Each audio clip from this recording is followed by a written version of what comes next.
Good evening, everybody. We are live, Big Footy Tigercast, Monday night, slightly later start. Apologies, everybody. I appreciate everyone having patience and giving me some shit about going out for dinner. It's good to see the banter in full swing across all platforms.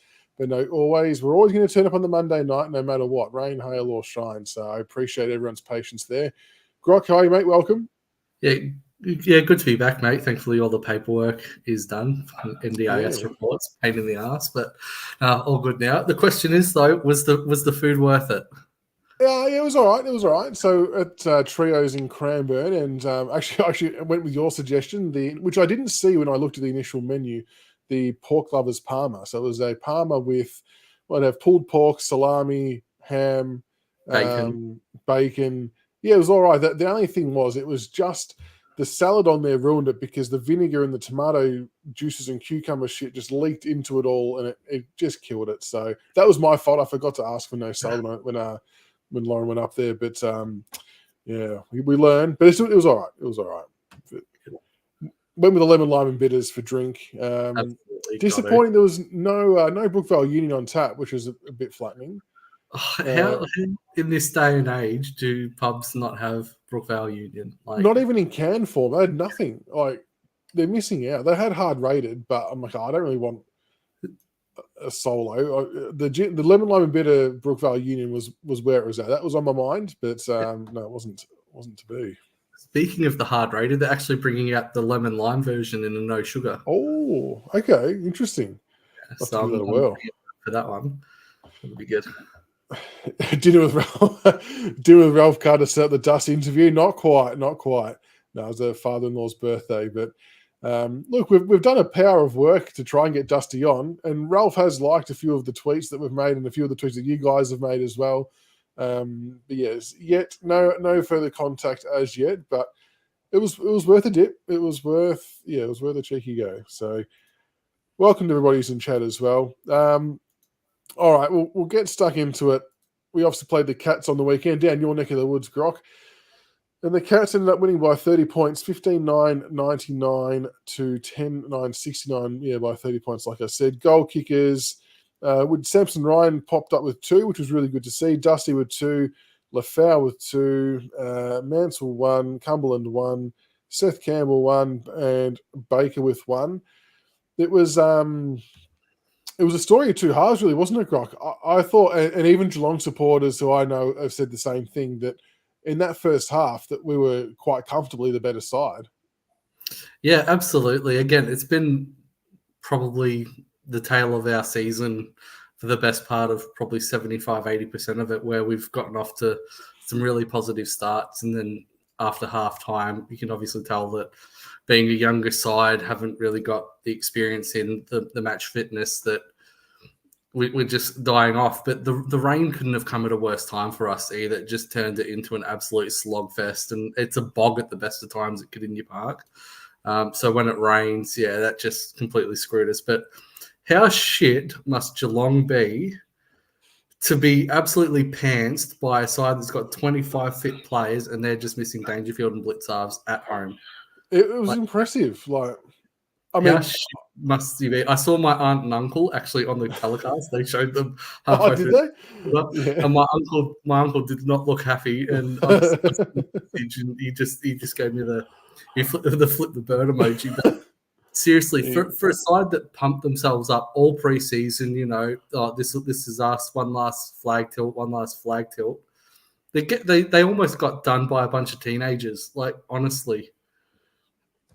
Yeah, it was. I think if you had have asked all of our supporter base, that we'd be winning at halftime and looking pretty good, but we'd still lose the game, I think we would take that. But the pressure was kind of reminiscent of what we were doing against Sydney, but with a lot more inexperienced players. And I suppose this has been the thing that everyone's been wanting to see, because that pressure and intensity, that's an effort thing. That's not skill based. That anyone can do that, and that's why it was good to see all the kids cracking in. I was really, really pumped for Samson Ryan. He stood up and had a really good game, kicked some really clutch goals as well. And I think at the moment, and now especially with the bloody Lafau news as well with the ACL, which we'll get to soon, but I think Samson Ryan's got to stay in there the rest of the year, no matter what. Yeah, absolutely. I mean, I think the one thing that we've all wanted him to do is just compete, just to hold his ground, bring the ball to ground, and he did that pretty well against Geelong's Geelong starting defenders. They had Kolajasny, they had Henry, and he more than held his own, which is what we want him to do at this point. He needs to start contributing. If he's not going to be on the scoreboard, he needs to at least start bringing others into it just by competing, and he did that. So fair play to him. This is a good question, Gavin. I'm not sure, but it did cross my mind too, because CB was going to be spewing if Grind Myers got off the chain, but he didn't really do much, thankfully. Who else had it? Lafayette, I thought early stages, Lafayette was looking really good, and obviously ended up doing his knee, which is an absolute tragedy. This is probably the worst one, I think, of the lot, just with his story, where he's come from, the fact he already battled coming back from an ACL to get drafted in the first place. And he was making the most of his opportunity, and then this happened. So we obviously wish McKelty all the best, and hopefully the recovery is speedy and he comes back stronger and bigger than ever. But he was looking really good early days. And Dusty as well, for that matter, was all. I mean, the whole front half seemed to be functioning well. Yeah, I believe it was Floston that played on Myers for most of the game. Floston ended up taking a more shutdown role in that regard. That's why he didn't really get much of the ball in that first half. Absolutely gutted for Celts. Like, that was, again, if there was one player that we probably couldn't afford to lose, it'd be Lafau right now. And, lo and behold, it happens. And it raises question marks for next week about Bolter. Does he now go forward again? And do we bring in, Jacob Blight, who had a ripping game? Or do we keep Bolter down back and bring, Campbell Gray in, who also had a pretty solid game at VFL level? So there's question marks there. It's going to be interesting to see. But like we spoke about, Bolter, how much more shored up did we look down back with Bolter down there? Absolutely. It's no coincidence that we've been much more competitive for the last 2 weeks with our best defender, our best reader of the ball down back. That's his best position. I've maintained that's his best position. He looks much better when the ball's coming to him as a defender than it does coming to him as a forward. But yeah, I think, again, tale of two halves in that game. Obviously, clearances were massive in the first half for us. We were all over them at one stage, 9-1 in the first quarter. But then they ended up absolutely pantsing us in the second half when it turned into a slog. Free kicks in that second half as well, that they evened up pretty well. It was 11-5 at halftime, ended up being 20-19. So they got a good run when the game was there to be won. But yeah, absolutely. I mean, no one can take a look at that game and be disappointed with that. That's what we want to see week in, week out now. That has to be the standard that we set for ourselves. We don't want to go in against Adelaide and get done by 50 points now.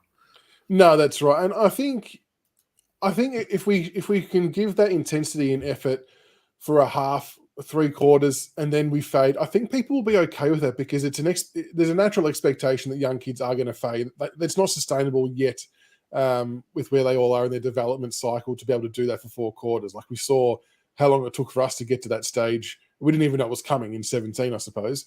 So I'm okay if we put teams under the pump seriously in the first half and then fade.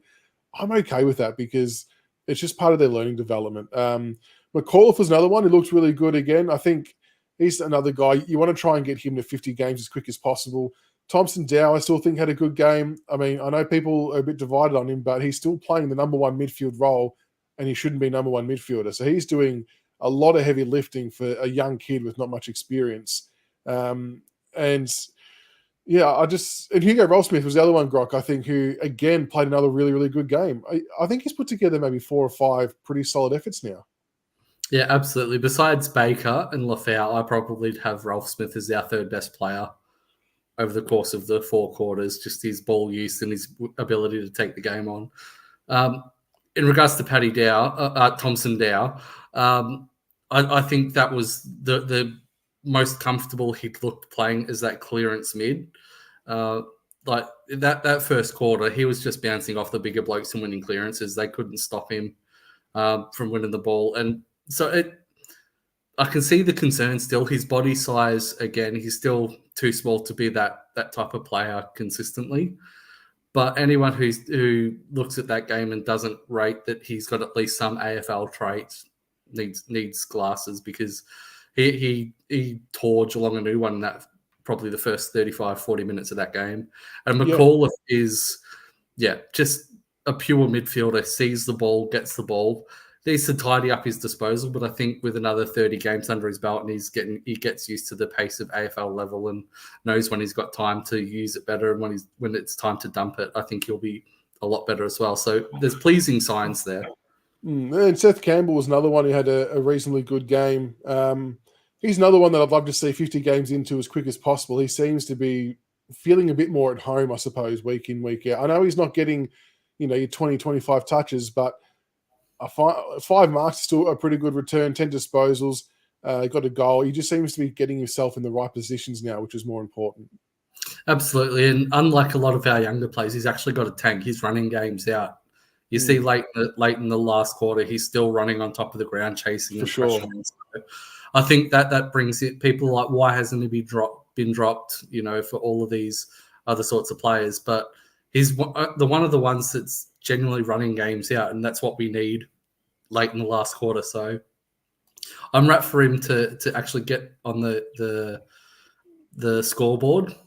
I mean, I think he's missed out a couple of times over the last couple of weeks, but yeah, he's another one. I thought Tom Brown was also pretty solid down back. I had a few Geelong supporters messaging me saying that they wish they had taken him. Obviously, just let him kick the ball. Let him kick it, because he's a laser kick of the ball. Yeah, he's a ripper. Our best kick in the side. For sure, already. Yeah. And happy for him to take over Short's role of being the man kicking the ball for the time being until Shorty gets his confidence back.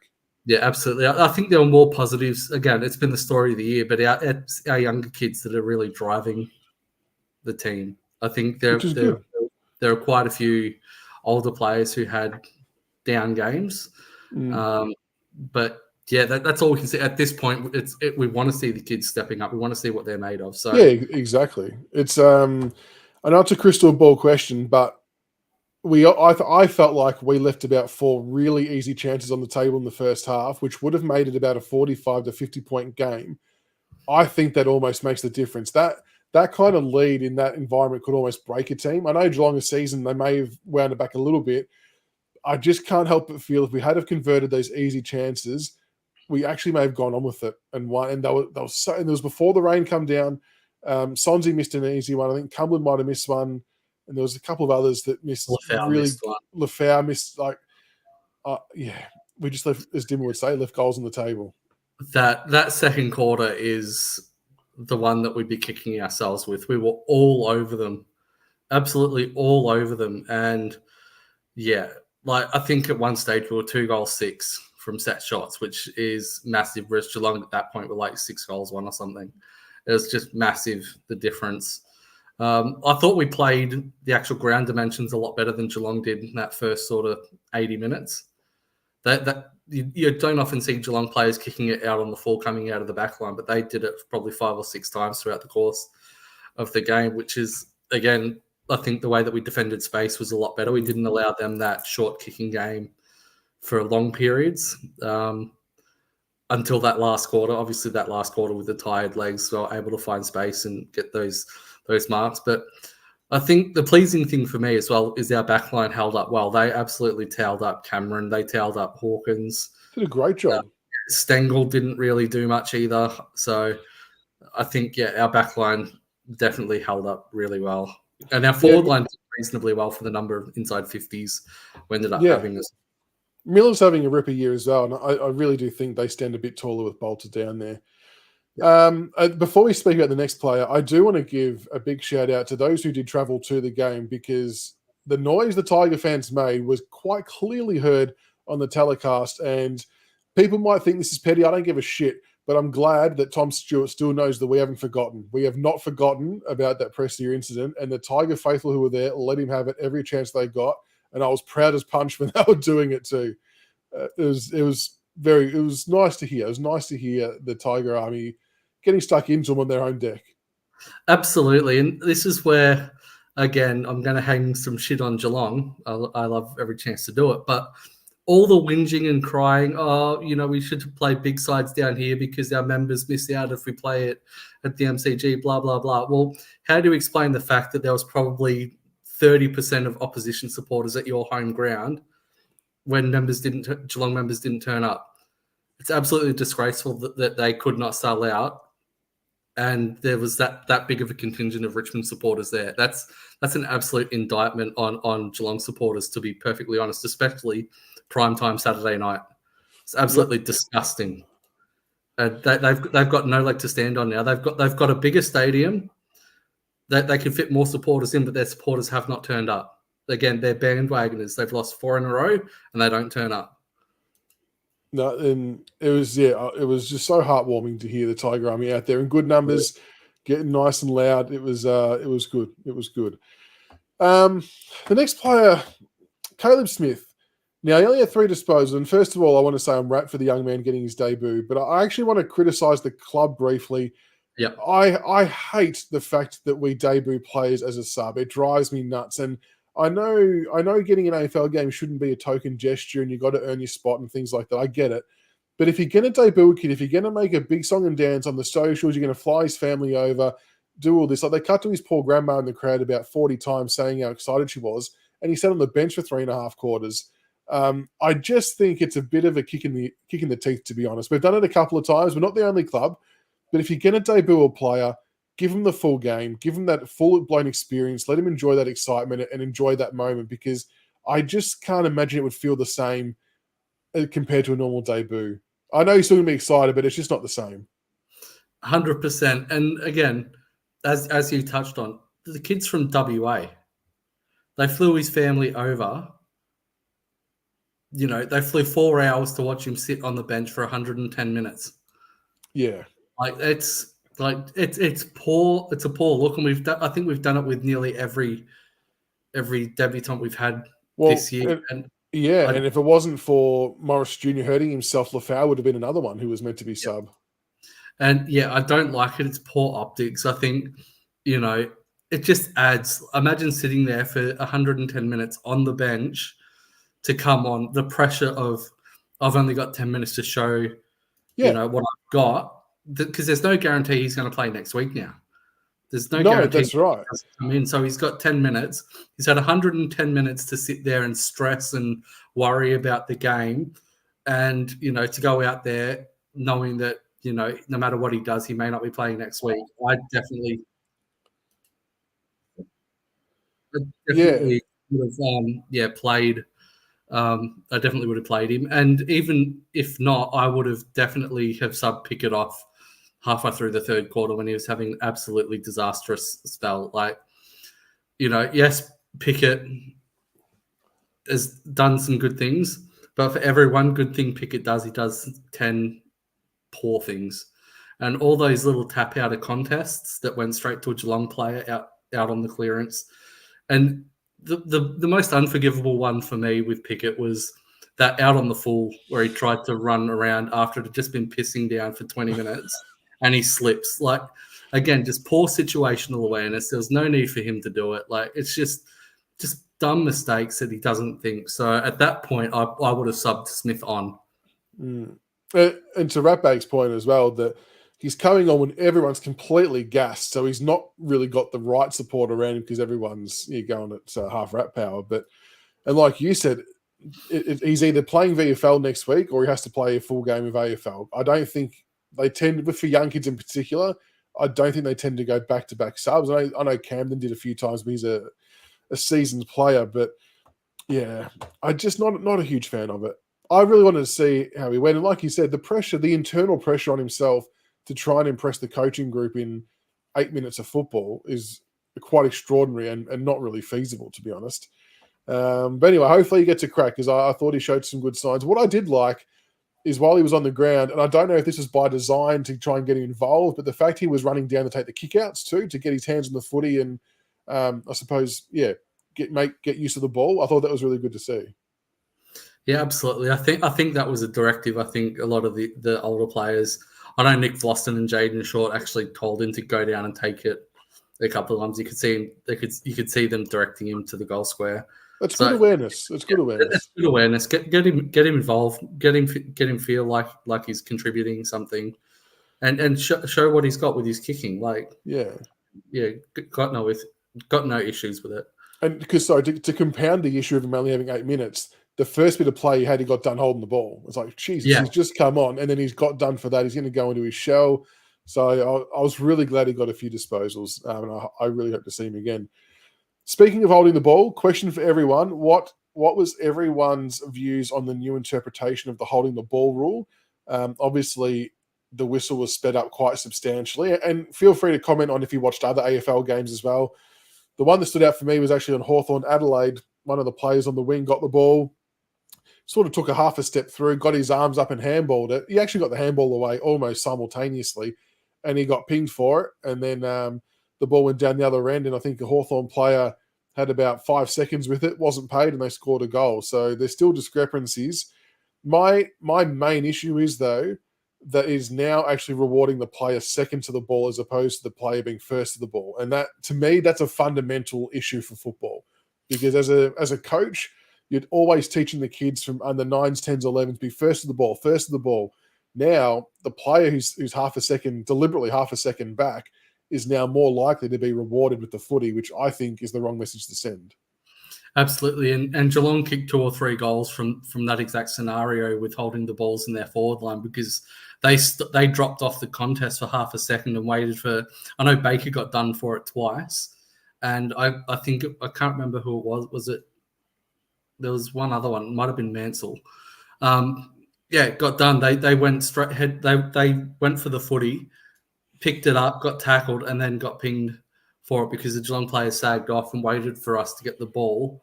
And they got 3 goals from it. And that's where, again, the system is broken. Like, you need to reward the ball carrier.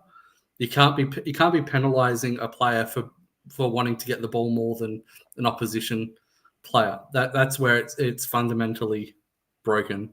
And it needs to be looked at. Yes, I like the fact that they're blowing the whistle quicker, not letting it drag on. I think that's speeding the game up, and I do like that. But at the same time, like, they need to sort of tweak a lot of things. Yeah, and a few people have made a point that maybe it will actually end up suiting our play style, potentially. But I still, whether it's for our team or a different team, if someone's prepared to put their head over the ball and win the hard ball get, I don't really want to see them ultimately penalised like that, like in a millisecond. Like, give them a chance to reward their effort to get rid of it instead of blowing the whistle straight away. It's a hard one, and I feel for the umpires because it's still all interpretation based, and there's 4 different versions of that from 4 different umpires. So I think they need to change the rule, my view, completely to be a bit more clear cut.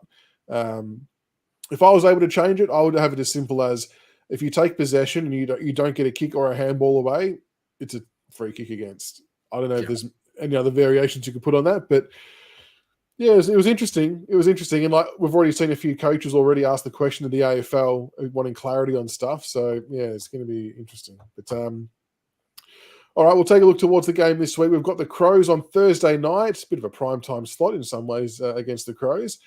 They've had a bit of an up and down year. They probably thought they would be doing a little bit better than what they are currently. But we'll have a look, or we'll talk about the ins and outs first. There's 2 big ones. The first one is Bolton, because his 12-day concussion protocol technically ends on the Thursday. I seriously don't know what the ruling is. I've seen mixed messages. I've seen some people say that it ends at 12 o'clock, like midnight Wednesday, and he's got to pass a test Thursday to deem if he's able to play. Some people have said, no, he can't play. So I'm not too sure. What's your view on it? Do you think Bolton is legal to play provided he passes the right tests? I think he should play. And I think it depends on if we decide to rest a certain player this week. If that's the case, I do expect that Bolton will play. But yeah, I do think that Bolton needs to come in. Like, I don't understand why the rule wouldn't allow him. It's obviously past the 12 days. So as long as there's no lasting effects, there's no delayed concussion symptoms, which I from what I'm suppose because hearing. it was on the 12 days. I don't know if there's been a case like that. Surely there has been, but yeah, it was just an interesting conundrum. Surely I'm with you. Surely he plays. Yeah. And like this is speaking of the 5 days, can I just go on a bit of a rant here about the absolute shit show that is AFL scheduling? We've had 3 5-day breaks this year and only one bye. Sydney have had no 5-day breaks and have already had their 2 byes this year. Is that right? Okay. That's right. How is that even remotely fair? Like, the scheduling has been an absolute shit show this year. It doesn't surprise me. Yeah, we've copped a few of those, but yeah, no, definitely Bolton. Bolton comes in for me. Bolton for Dusty. I think we have to make that call. I think Dusty comes out.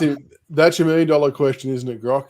Do we play Dusty this week and have his 300th in Adelaide, or will we see the words managed next to his name and he will play his 300th at the MCG versus the Hawks? I think we'll rest him. I don't think they'll play his 300th. Like, they've got nothing to gain by winning. It's not like the season's on the line. I'm tipping we're going to rest him. Yeah, I mean, that from what I've heard, that's been the plan the whole time, was that he was never going to play Adelaide and was always going to play his 300th against the Hawks. That's from what I've been hearing from like round 2, round 3. And actually, ironically, the 5-day break probably helps give reason behind it too. So he's an older player, 5-day break with travel. We don't want to risk him. We want him to have the week off, stay at home and play at the G. So it actually, if you took the 300th part out of it, even if we were to do that normally, it would actually logically make sense to still do that. Yep, absolutely. So, yeah, definitely. And I don't think Prestia played on the weekend, did he? No. So, yeah, same thing, obviously coming off with the break. Prestia is another that'll come in. So again, I think we'll make 3 changes. It'll have to be Lafau, Dusty, and I feel for him, but I want it to be short, but I reckon Caleb Smith's probably going to be dropped, and you'll have Bolton. What about Pickett? Was he cramp or was it injury? It was calf tightness. Okay, so off the 5-day as an older player, he could be at risk as well. Could potentially be Pickett if he hasn't gotten up. So if it is, it'd be Lafau, Dusty, Pickett for, you'd say, Bolton, Prestia, and I want to see Campbell Gray. I want to keep Bolton. I want to keep Bolter down back. I don't want to bring anyone else in to move Bolter back forward. I think that'd be one of the worst things we could do. Could even be Cozzy coming in. What about a few people have mentioned Bauer as a potential to come in? Apparently took a scream in the VFL. I saw he did. He did. He took an absolute ripper. I think the only thing with Bauer is he's only played 2 VFL games since he's been back. Right. He's had a lot of interruptions, hasn't he? Yeah. That's my only query with Bauer. We've seen what's happened with Prestia coming back from a long layoff with no preparation. We've seen what's happened to Graham. I don't think we want to do it with Bauer, who could potentially be in our best 22 come towards the end of the season. So, Toronto is still a couple of weeks away. Hopper is probably another month away again. Yeah, Pickett with the middle finger soreness. I like that. It's very good, folks. Well done. The funniest thing was they go to Richo and ask him about his thoughts on it. Richo's acting like he doesn't know what they're talking about. That was very good. But yeah, I definitely think, Dusty doesn't play. Dusty doesn't play. And so you reckon you would rather Campbell Gray come in, you think, just because he's played more of a forward role? Because if Blight comes in, that would strongly suggest Bolter going back down the other end, which we don't want. Yeah, I think Gray's played both ends. So I think he's the one that comes in, because if we do want to shift Bolter forward, Gray can go down back. Okay. Yeah. Okay. So I think it's a bit of a like for like. But again, as Toast said, I believe Blight was more ready-made for AFL. So it's going to be interesting to see how that goes. Speaking of, we haven't done a draft since the draft. What did you make of the picks? It addressed our immediate needs, and I think maybe even a bit longer term as well. They both look okay. They're going to have to play sooner rather than later, so we're going to find out one way or another. But I do like the look of Blight. I think he could be a pretty, especially young out for a year. I think that was where that was a really good choice because he could partner with Bolter down back and Miller, and they could kind of form the back three. He seems to have a lot of good size about him because obviously Gibkiss missing as well. So I think he might be a chance to play later in the year, if not early next year potentially. But I didn't mind him. I thought we may have taken one more though. I was surprised when they took two. I was expecting us to take a ruckman. I think we're one injury from Nank away from being absolutely screwed, because obviously Naismith's gone down. If that's the case, it's either Miller, Cozzy, Ryan, or Bolter that goes in the ruck. Yeah, and that doesn't give me a lot of confidence. No, it's not. Yeah, you're right. I suppose they just rolled the dice a little bit, haven't they? But that could turn the shit real quick for us. And we know what Nang's injury history is like, so or suspension. Yeah. So is that Gray right? Gray has rucked. Gray has rucked. Okay, but he's only 193 centimeters, so he's not a number one. Yeah. Did Blight get 20 disposals and 10 marks in his first hit out of VFL? Yeah, 20 disposals, 9 marks. That's quite extraordinary, really. Yeah. I mean, it's one thing to do it at Waffle level, but to make that transition, whole new teammates, whole new game plan within 5 days and do that, that's pretty good going. I respect that. Yeah, club see him and Gibkiss as our Broad and Grimes replacements long term. Yeah, okay. I like it. We've got to back him in. I mean, it's just nice. Obviously, we've gone so many drafts drafting smaller midfielder flanker types. It's actually good to see a few bigger bodies get picked up now, which was good, albeit in shit circumstances. But we should see how they go. All right, well, how are we going to knock off the Crows this week? The Crows, I think they might be Taylor Walker short potential. I'm not sure if he'll get up. Dawson's got a bit of injury troubles. I know he played last week, but he's been kind of battling for a little bit. They could Crouch. I think Crouch did his shoulder. He's gone, so he'll be out for the rest of the season. So they've copped a few big injuries as well this week. If there's a time to try and rattle them, it could be this week. Yeah, absolutely. I'm just trying to see where. So Rankin's still 2 weeks away. Yep, which is a massive help. Obviously, Malira and Himmelberg are solid outs for them as well. Taylor Walker should play. He's not listed on the injury list at the moment, but that hasn't been updated for this week. I think again we just need to bring the pressure. That has to be our number one thing. We need to bring exactly what we did against Geelong. Match him in the contest. Obviously, Matt Crouch is massive for them.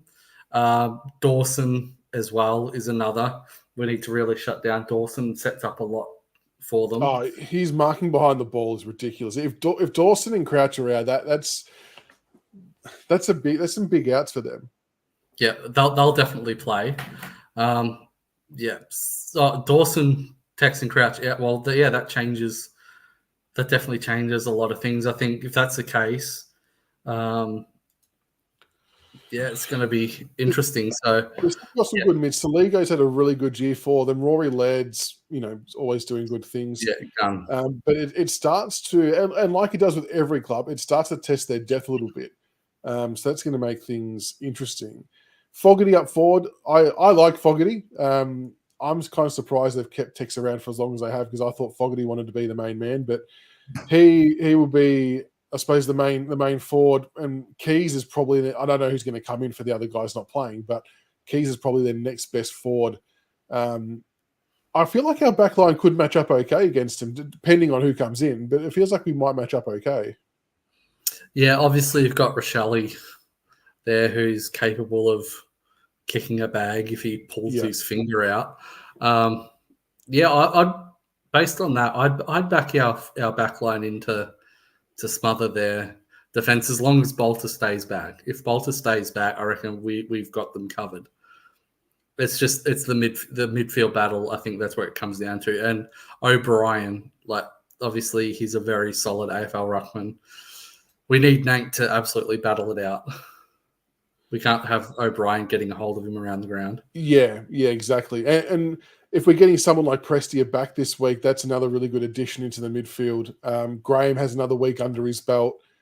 Obviously, Dow's still doing his thing. McAuliffe's still learning. So we start to look a little bit more consistent in the middle, which is a good thing. And yeah, if Dawson and Crouch are missing, hopefully we can at least break even on that front.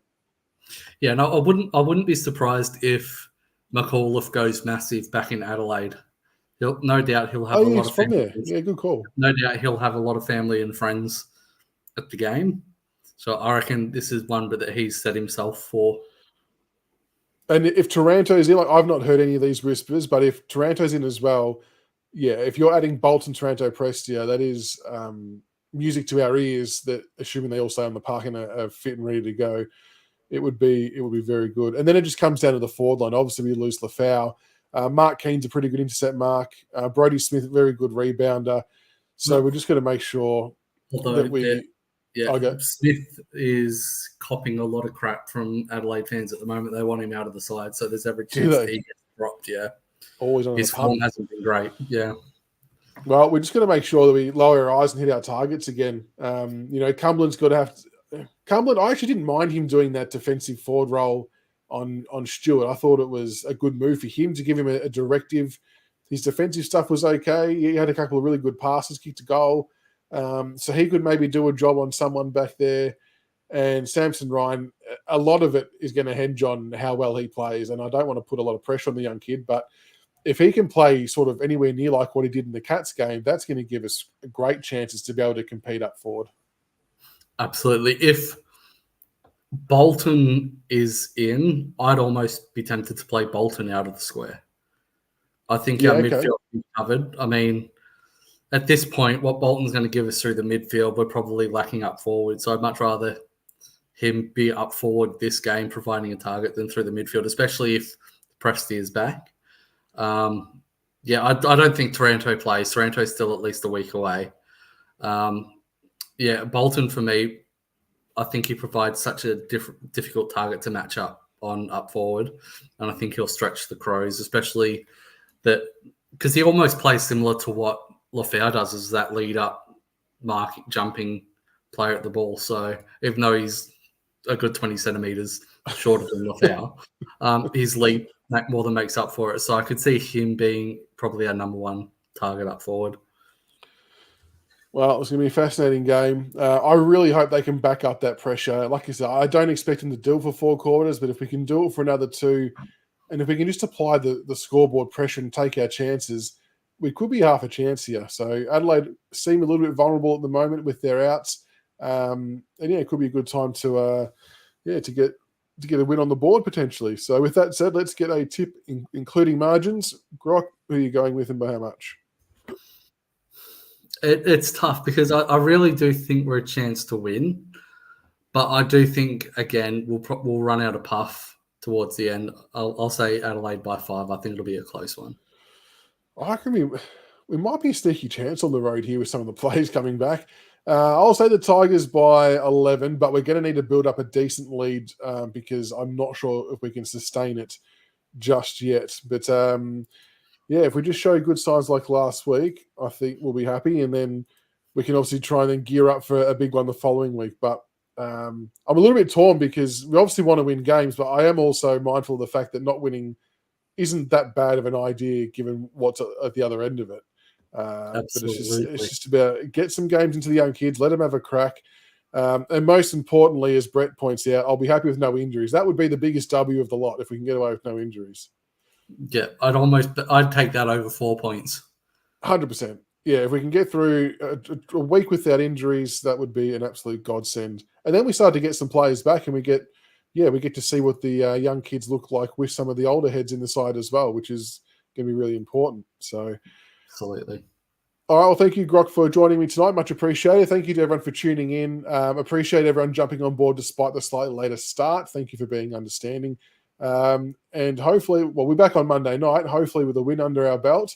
And look, I know we didn't show Dusty much love, but I suppose on behalf of the show, we do want to say, in case he does play this week, what an absolute superstar of the footy club and the game, and we wish him all the best in his 300th. But I have a very funny feeling Grock will be having this conversation next week, not this week. But we thought we'd say just in case to cover ourselves that he does play. But I dare say it's going to be a conversation for next Monday night. Yeah, absolutely. A little footnote there that just covering our asses a little bit in case he does play. Absolute, that's it. Absolute ripper player, absolute champion bloke. And for someone who's been smashed by the media, and can I just say, go fuck yourselves, media. Like, Dusty is going to do what he wants in regards to the media commitments, and he's got every right to after the shit that you've put out about him over the last 15 years.